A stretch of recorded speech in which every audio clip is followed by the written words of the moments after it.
Hit over, Summers dives under his glove. A run's gonna score. Here's a throw to the plate, not in time. Dunlap slides in, and North Dakota State puts a 7 spot in the 9th. Dreiling steps through, crosses it. What a stop by Mulberry. Another chance for Denver. Off of a cross, Frost into the back post, and it's in.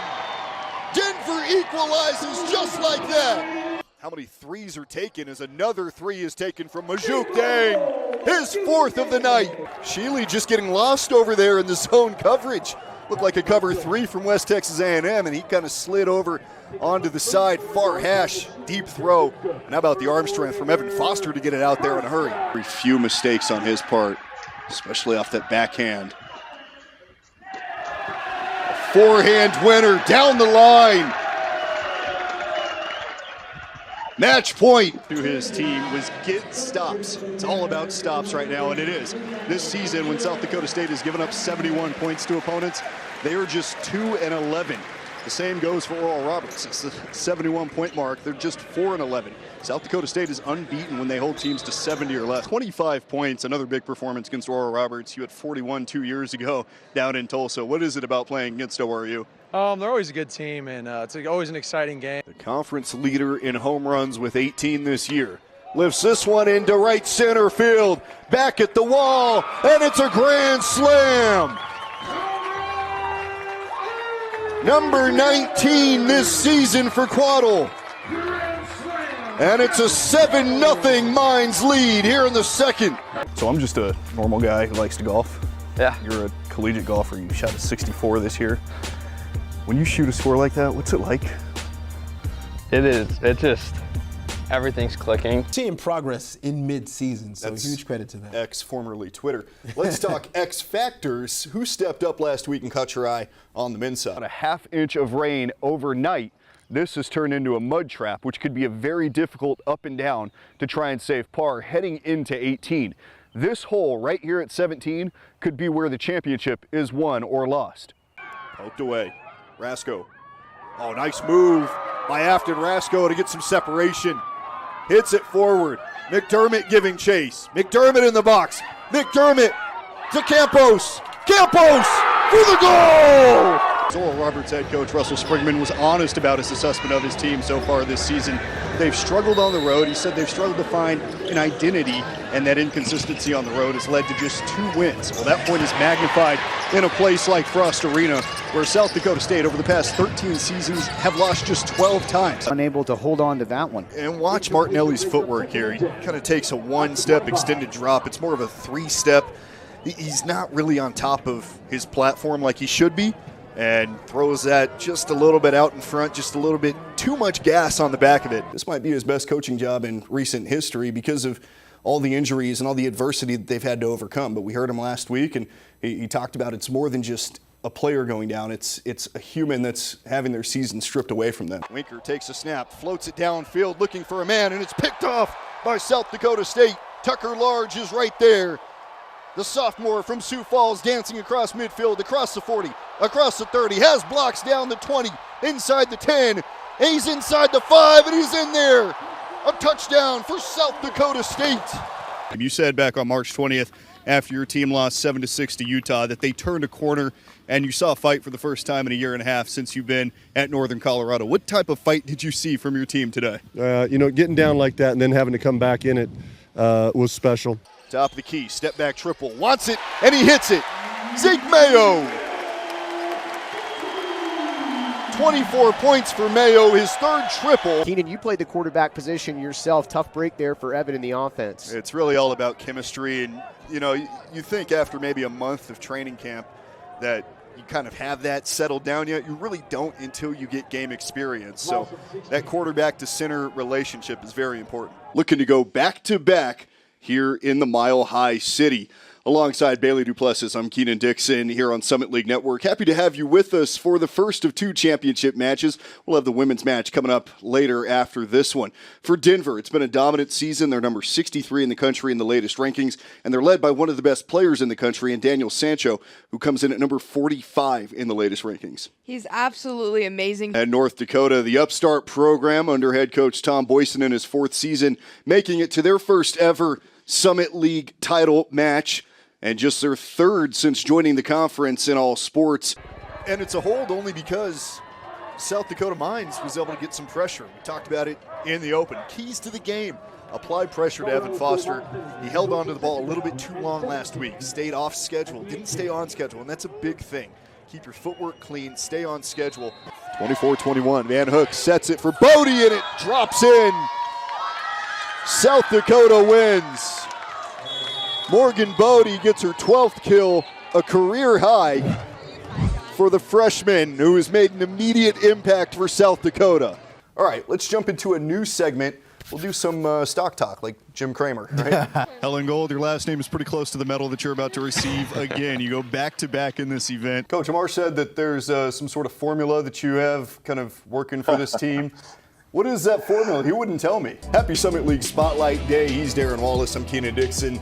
Something is in the water in Brookings. Both of South Dakota State's men's and women's teams are sitting in first place. The women continue to dominate despite losing Madison Vlaston for the season. The Jacks are on a 12-game winning streak and remain unbeaten in league play. This team is dominant. Welcome to the final round of the Summit League Men's Golf Championship here in 2024. From Covered Bridge Golf Club, I'm Keenan Dixon. As we get ready for this final round, we look back at the first 2 rounds in what's sort of a mixed bag of results.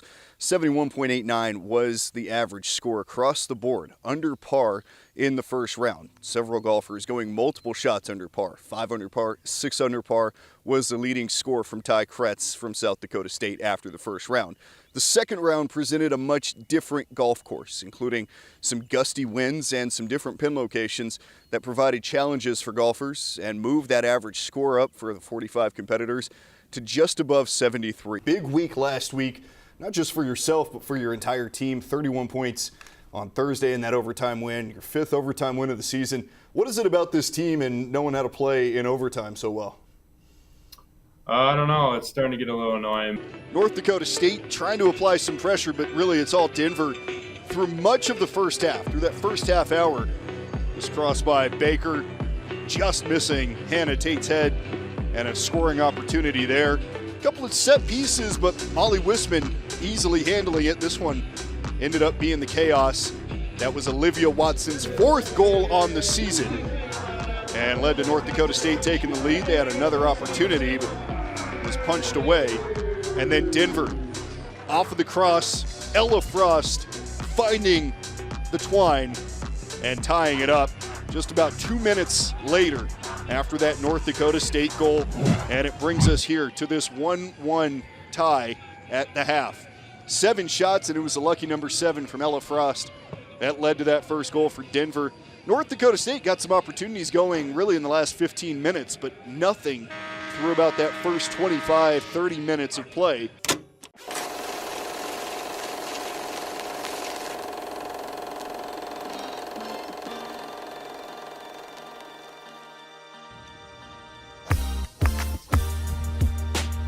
So how you feeling?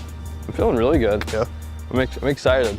You know, you hop on the bus, and it's just like, you're like, it's here. Everything that we worked for is basically, it's all right now. It's come down to one last tournament. So it's just really exciting. I'm just happy to be here, and weather looks good for the most part. I mean, we can handle the wind. Our couple events previously just has not been very warm. So this is awesome. It looks so free and easy. On the range it is, yes. When it gets on the course, that's where you got to control and try to like replicate everything that you do on the range. I feel like that's, sometimes you can hit it the best on the range and you get to the course and you're like, what is happening? Yeah. I think the last portion of my range session is actually when I start like seeing shots that I can actually hit on the golf course. So that's, the first portion is just like, I'm just gonna hit. Yeah. Get loosened up and see what the ball looks like coming off the face. So this is now your 5th year at North Dakota State. This is, yes. And yeah, I mean, in Summit League tournament play, you've played pretty well. Your freshman year, you shot a 67 in one round. Last year, you shot a 65. Yeah, it's been really cool. Championship record. I mean, you went 13 under last year. Yeah, that was awesome. I mean, just the big tournaments that kind of light you up a little bit. I mean, I guess I don't really know, but it's just like one thing. I guess I'm just excited. Yeah. The atmosphere is really cool. You look around here, you're seeing all the Summit League's teams.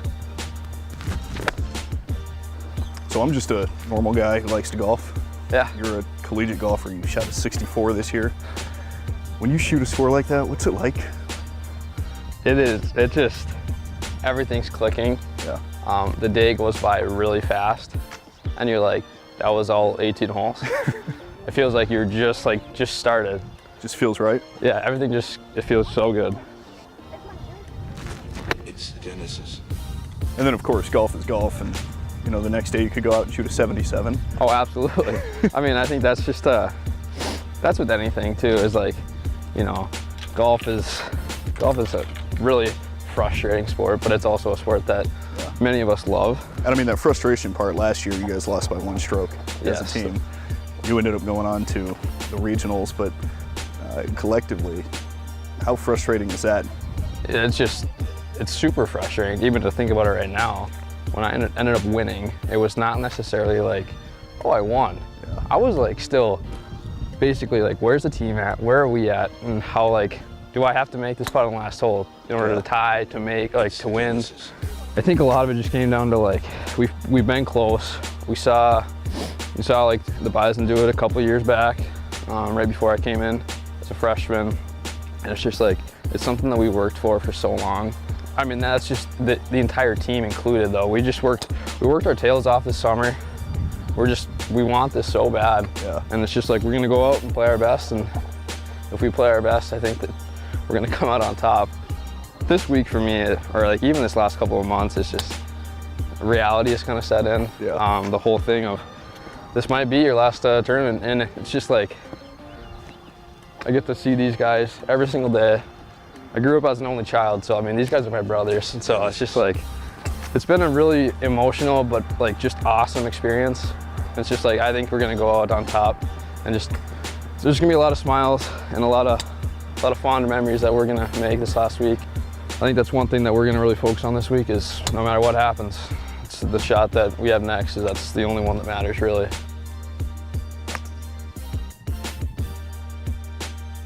During the 2019 NBA playoffs, Draymond Green proudly proclaimed that he is the best defender in the NBA. It was a statement that was received with immediate criticism. He responded the next day saying, quote, "As a competitor, you're trying to do something meaningful. If you don't have that mindset that you're the best ever, you've failed already." 16 months ago, Frankie Fidler declared that he believed he is the best player in the Summit League. In a league that included an All-American and NBA draft hopefuls, perhaps Fidler was just a year early. Still, it's that mindset that has allowed him to take the reins of an upstart Omaha team and push them to first place in the Summit League. Like Draymond Green, Fidler has played with that confidence on his sleeve, and he's making a real case at being the best in the Summit. Can you put into words, when you kind of start seeing these performances pile up on top of each other, what it means to you to know, okay, I am who I say I am? I tell myself before every game, you know, trust the stuff you did when no one was watching, so the people who are watching can enjoy what you're producing. 7:20 to go, and there's Frankie Fidler. I think to get to this point, a lot of people really don't understand how much you have to truly love the game that you're playing. Mm-hmm. How do you get over those humps of early in the morning, it's cold out, -20 out, like it was a couple weeks ago, and you get here to the gym and you get shots up? Just seeing the bigger picture, knowing how much you love the game and what you'll do to go play the game. So I think, you know, just not letting outside things affect what you really want to do, especially on the court. White runs it down to the free throw line. Osborne up top, wing left Fidler for 3. That's good, and the Mavericks have the lead. 6'7", you have a unique skill set at that size. I don't think a lot of guys in the mid-major game or really in the college game have that. Have you gotten any sort of feedback or any scouts or anything like that people showing up, starting to take notice? I've heard from a few people.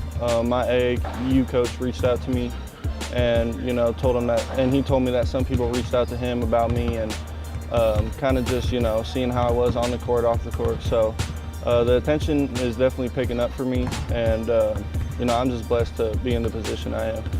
As a team right now, you guys are right there. You guys were picked, I believe, 7th coming into the season. Not a lot of high hopes from the media and I guess the coaches around the league for this Omaha program. What's your message to those people that voted for you guys to be lower than you are and kind of what you're projected to finish? When those preseason polls came out, we kind of took it with a grain of salt because we knew the talent we had on this team and we knew, you know, what we're capable of. And, you know, the season's not over yet, but we are in front of where they picked us right now, and we could really finish in the top, you know, 2 or 3 in this league. Just to all those people that didn't pick us, you know, just we're coming, and, you know, Omaha's here to stay in the top half of the league.